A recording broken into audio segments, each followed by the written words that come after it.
Hey everyone, this is Nashwalk Steve. So today I'm going to be working on my Whirlpool Cabrio dryer once again. This is about the fourth time or more I've had to get into this thing to make repairs.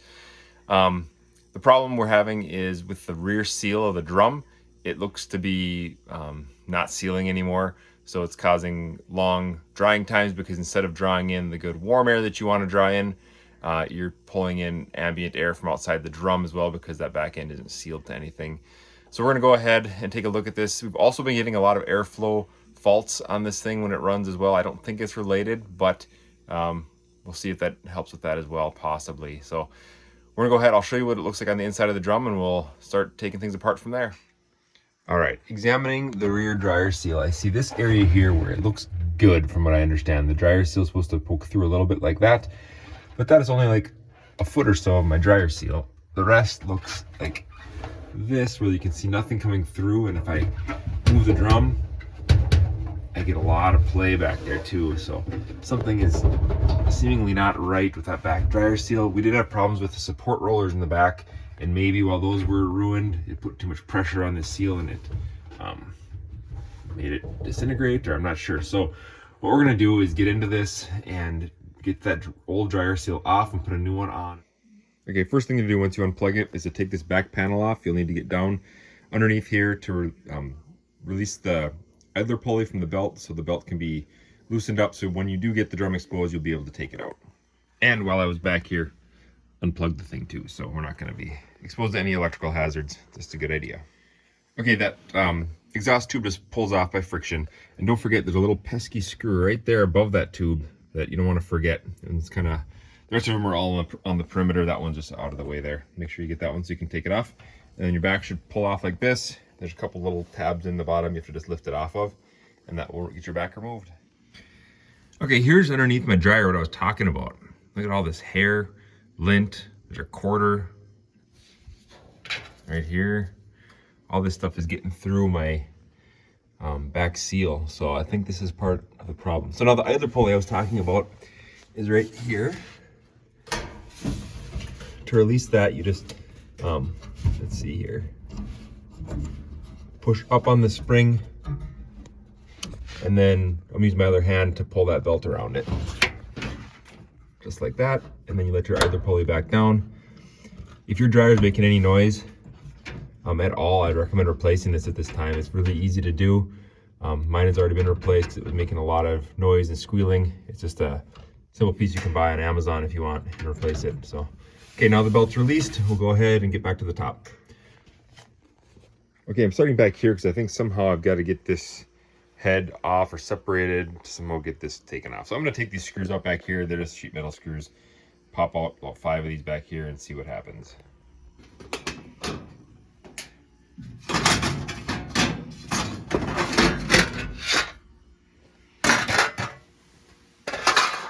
Okay, with that sheet metal taken out there, I can start to see the back of the dryer drum right in here, part of the seal, but it appears I need to take this off a little further. So I'm going to pull out these next couple sheet metal screws to see if I can get that head loose.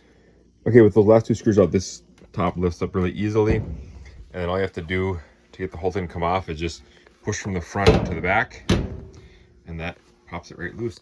So these little angled tabs right there that are holding out, so to put it back together, you'll just set it back down and pull it forward, and that'll engage those tabs again.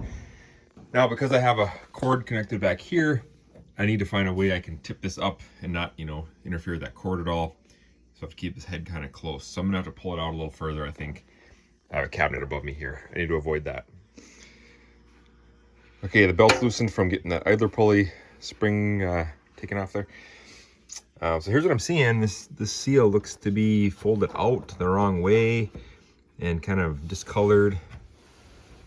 Not in good shape in general. Where's that section that looks kind of good? I don't even see it. So something looks wrong here. It's all blown out. The front seal, I think, looks better. I think that's what it's supposed to kind of look like. At least it's consistent all the way around and it's not discolored. So the next challenge here is going to be how to get this drum out, which I've never done before. So I'm going to start removing pieces to see what has to happen. I think getting this top crossbar off will probably be key. And maybe that's all I need to do, but we'll see. I'll start with these screws here. It looks like these are a Torx drive. Go ahead and get these removed. Okay, with a little wobbling back and forth in two hands, that cross member comes out. And that kind of releases the front of the dryer here. You can see that it's now not attached everywhere anymore. So I'm not sure what the next step will be. I'm going to take a closer look here and see what has to happen next. Okay, with the door open here, I see I got a couple more Torx head screws there. I don't know about that one. And then some Phillips screws down here that'll come out. That seems to be holding it in yet, so we're going to go ahead and take those off. It's probably a good time to remove the wire harness for the door latch system, so that doesn't cause any problems as I take this front panel out. Okay, when I took out those two Phillips screws down there by the lint trap, the whole front kind of tipped forward. It's still being held on down here. I'm not sure if you can see it. There's a couple little sheet metal screws in there I got to zip out. Then the whole front should be loose to come off. Okay, with that, the whole front is removed. And I feel like I'm past the point of no return here. So this is more than I've ever been into a dryer. So I guess we keep on forging ahead. And you can see there's still so much of that lint underneath, all around that base. All right, we'll keep on trying to get this drum out.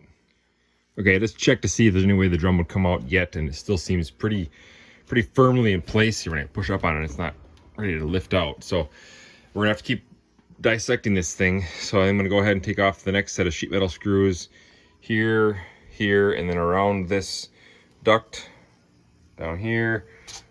And that's also gonna pull out these support rollers that are here as well. So I can inspect those as they come out. I get the feeling when I take out this piece, the front of the drum is gonna wanna fall down because it's bearing weight on these support rollers here behind my finger.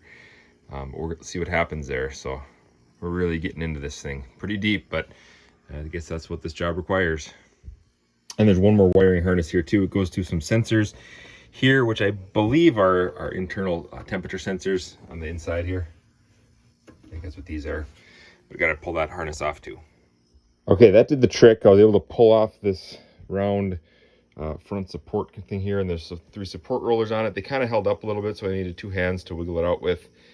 And then while I was doing that, I pulled out the lint trap, and that allowed this bottom duct to come right out as well. So now the drum appears to be loose, so I can go ahead and slide the belt off of it and get this thing out and take a closer look at everything. Okay, so I have the front of the drum facing upward right now to show you what a good seal looks like. So the cross section of the seal is kind of Y-shaped. The bottom of the Y, I guess, would be this part here, kind of rides on the outside of the drum. And then there's a flap that goes inside, covers that edge. And then the glued part here on the outside with the exposed stitching on it. So that kind of hugs around the outside of the drum. I'm gonna flip it over and show you what's going on the other side, the rear seal. Okay, so this one's not as good. That one good section was like right here, where you can see it's actually laid over the lip of the drum like it's supposed to be. The rest was all pushed back. It looks like I could just kind of pull it out and put it back in place because it had been just folded under. I don't think I want to do that after all the surgery we've done here. I think I want to just replace that whole thing. It is where it was pushed back is really squished down, and there's a lot of discoloration too, so it's definitely not in new condition. It's seen a lot of wear where it shouldn't. So we're gonna go ahead and rip this thing off and glue on a new seal. Okay, here I'll show you what parts I bought to replace it. This is the part number for the Whirlpool certified factory part, I guess, for the seal. There's that. And then there's also an adhesive that goes with it, a high temp adhesive. That's the number that I found online that would work. I was able to find this from a seller on eBay. I want to say it was $40 maybe for both of these. So really not a bad value for replacing parts of a dryer versus having someone come in and fix it for you, or replacing the dryer altogether. So that's what we got. We're going to open it up and make sure it's going to fit.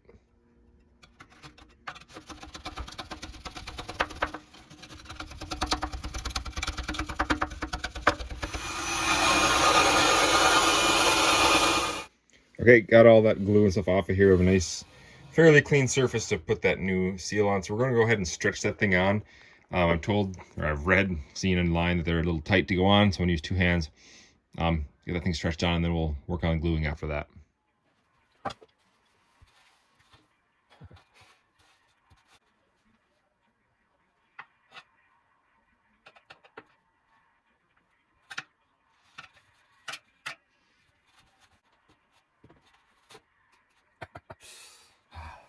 Okay, I'm utilizing other hands to help me here because this keeps popping off. So I'm going to try to get this to go around while they hold it in its position. Work it for your hands. Keep that spot on there.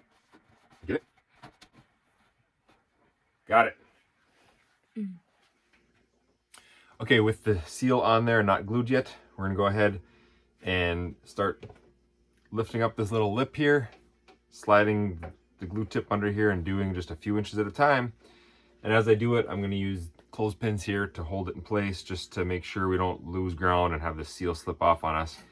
So that's my plan. I'm going to go ahead and start doing that and just keep rotating the drum slowly as I go.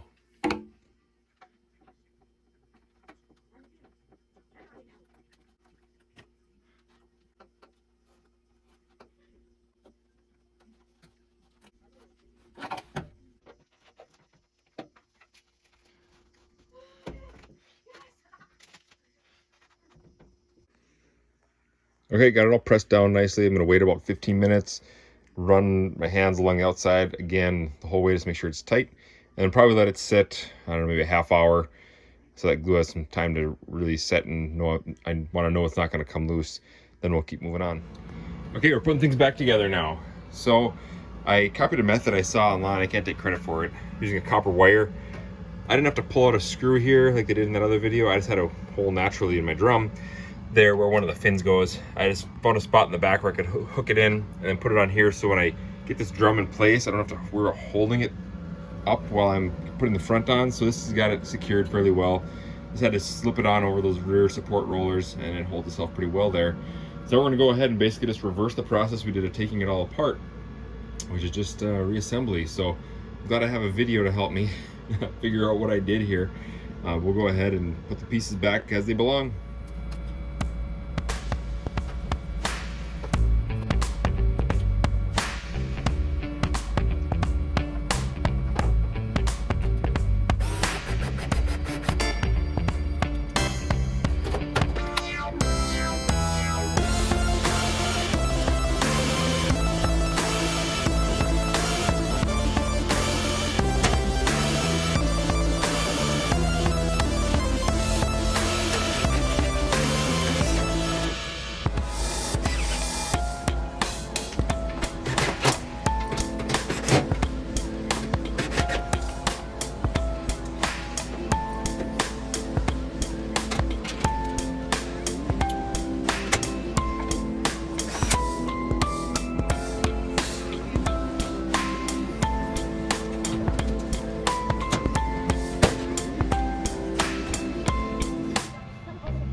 Let's just take a quick look at the seal on the inside now. You can see that you've got a nice uniform layer of fabric all the way around. So that's what we want to see. No more large gaps. It seems like it's making a much better seal there. So that's promising. I think we've done some good work here. Okay, once all the screws are back in there, hook up the dryer exhaust vent down below, and then we can plug this thing in, and that should be pretty much the end of the work. Next would come the testing part to see if we've solved the problem. So like I mentioned before, with the glue, it's best to let it wait for a while so you know it's cured. So I'm not going to try to run this thing until probably tomorrow morning so it sits overnight, and then we'll know if we've cured the problem when we run the first set of clothes through it and see if we don't get a airflow fault then. So that'll be the next step. So I've run it for a few minutes with the new seal in place. Everything looks good. I opened the door and checked, and the seal remains looking good all the way around the circumference of the drum there. So I think we're in good shape here. I felt the outside. Everything is working properly out there. So hopefully this makes the dryer more efficient and helps the laundry to dry sooner and saves us some energy. Thanks for watching.